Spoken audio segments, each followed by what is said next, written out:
Good evening, everyone. I'm James Rattray, the chairman of the Soldiers of Killiecrankie group. We're a local constituted group focused on our battlefield. I'm telling the story of the Battle of Killiecrankie through 4 books. First of all, the 2 first-hand accounts. So Ewan Cameron of Lochiel, Chief of Clan Cameron, Hugh McKay, General Hugh McKay, who's the government army commander for the Scottish Government Army, William Mary Army. And the other book I'm going to use today is 2 Men in the Trench. And what I'm going to do is, first of all, just remind you what we've covered in the previous sessions. We talked about the 2 monarchs, their 2 commanders, and their 2 Scottish armies fighting for control of Scotland. We talked about the race to Castle of Blair, the issues at the Pass of Killiecrankie, how Dundee chose the battlefield and manipulated Hugh McKay, 1680s warfare and weapons. And in the last 2 sessions we talked about how the 2 armies were lined up on this field here, on the battlefield, ready for battle. In this, the 7th session, we're going to talk about the Jacobite snipers. There was a small incident before the start of the battle, and we're standing here. It happened here on this area, exactly here, and I'm going to tell you what happened. And it was a small incident, but quite a significant incident in its own right. So what I'm going to do now is remind you where we are. We're in Scotland. This is Edinburgh, this is Glasgow, this is Inverness at the top, and we're bang in the middle. Great place to tour Scotland from if we're ever allowed to come back here on holiday. On the back here, I've redone this map and I've forgotten to put on, this is where Blair Atholl is. Down in the bottom corner here is the Pass of Killiecrankie. That was my first filming location, which allowed me to look at the Pass of Killiecrankie and Blair Castle, or Castle of Blair. That's the National Trust Visitor Centre down there, and Soldiers Leap, that was our 2nd location. 3rd location was on the flat field where we hold our events with the standing stone. 4th and 5th were here just below the A9. 6th last week was up here looking up in the high ground, and we're just in front of the government army. For those of you who remember, the A9 will here, we're not far off the A9. This incident took place here where the Jacobites put their snipers on the field. Okay, so the last 2 sessions we talked about the 2 armies being lined up, and in this session I didn't quite realise how hopeless McKay found his situation, and how Dundee had manoeuvred him into a situation where really he couldn't do anything.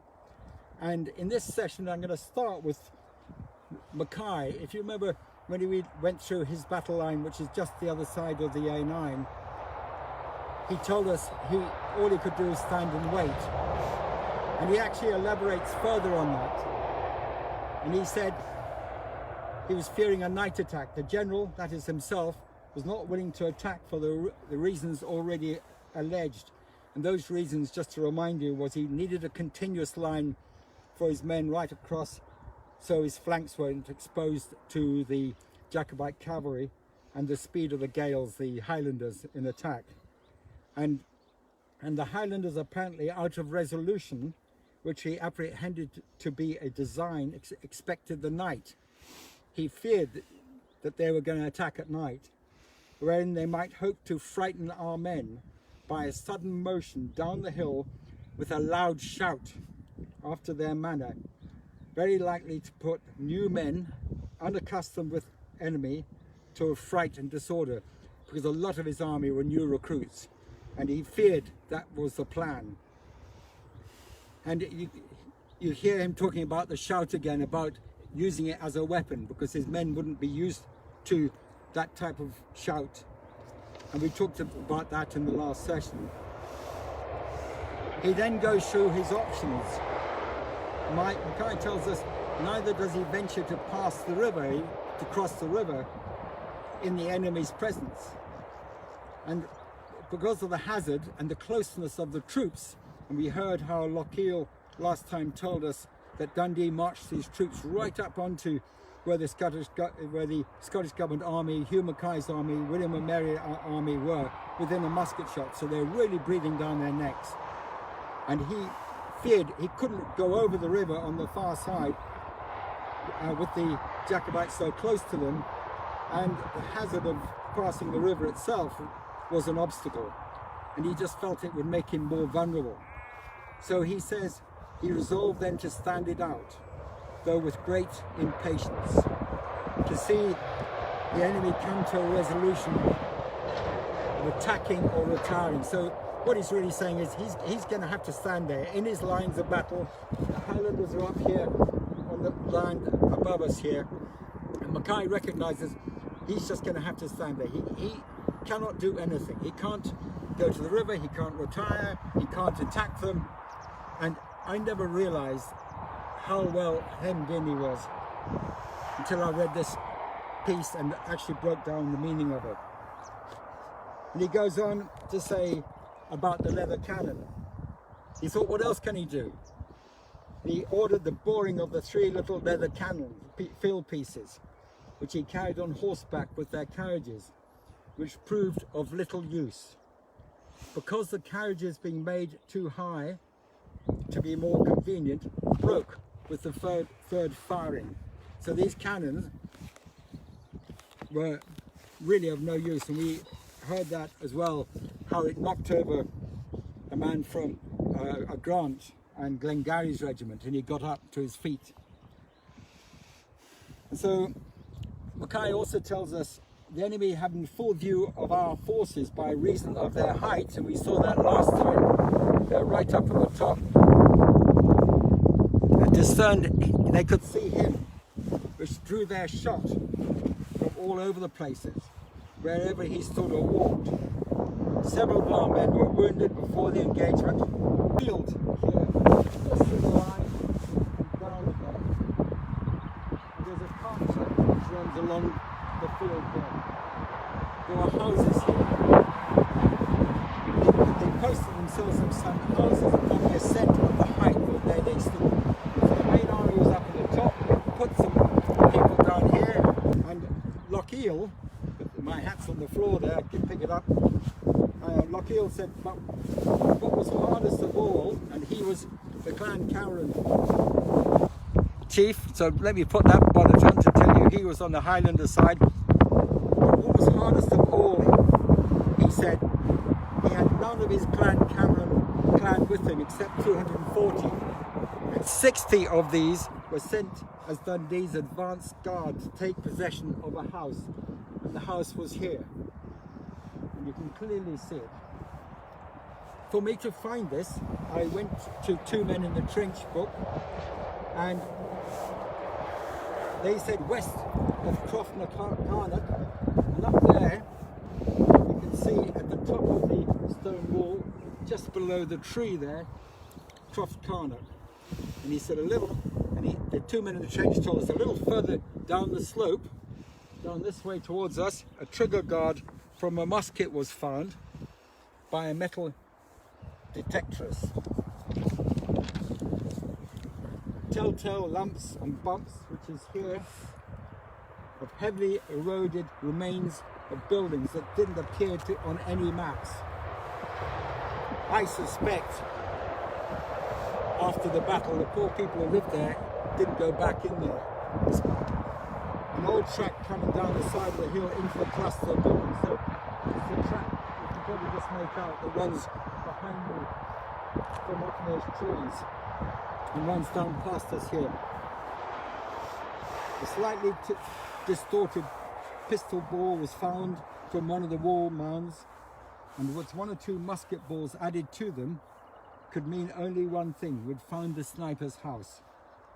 The cluster of buildings had been built on natural terrace almost halfway down the hill, closer to the flat ground below Croftnacarnock. And as I said, Croftnacarnock is up on the top, this is coming down here, and just to our right here is the flat ground.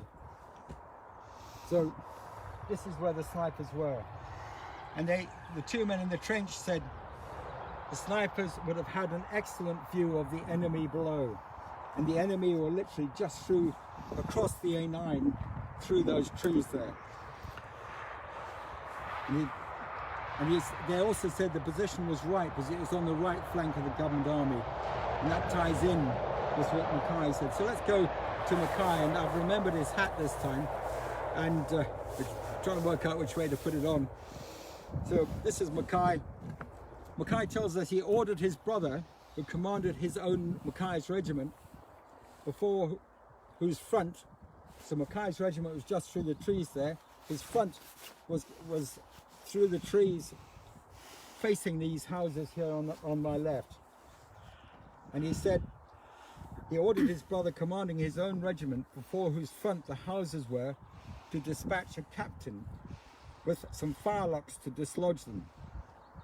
And McKay added, judging from all that skirmish might draw on general engagement. So he hoped, by sending a captain up with some men to attack these Lochiel men who were in these houses here firing on him, that he might trigger a general engagement and get the battle going. And he adds, which he earnestly longed for before the night approached. So he was desperate to get the fighting going, but as I said, I never realized how successfully Dundee had pinned him down. He couldn't do anything. And General McKay goes on and says the captain chased the enemies to snatch back to the main body of the Highland Army. So they had shots here, and he said the Jacobites went further up the hill to the top, to their number. But shortly thereafter, about half an hour before sunset, the Jacobites began to move down the hill. The attack was happening. And in all the wind and commotion, I forgot to show you another map. This map here is the one we saw last on Sunday. This shows us the government army lined up in a thin line, if you remember. Each regiment split into two, and a divide in between with a small gap in the middle for Mackay's cavalry. That's the Scottish government army. Above here were the clan regiments with big gaps in between because they had far less numbers. The 40 Jacobite horse were here, and this is where we're standing, just down here. The A9 you can see just here, and Mackay's. And you can clearly see this field where this incident took place. So it was in front of Mackay's. He ordered his brother to send a detachment up, flush them out. They retreated back up to the main body of the clan. And then about half an hour before sunset, the attack took place. And my calculation of that, on the 27th of July 2020, Google tells me sunset is at 9:35. So round about 9 o'clock at night, the main battle started to take place. And I'll cover that in detail on Thursday. But on Thursday we talk about the battle proper, and on Sunday we'll cover the aftermath of the battle. So see you all on Thursday at 7 o'clock.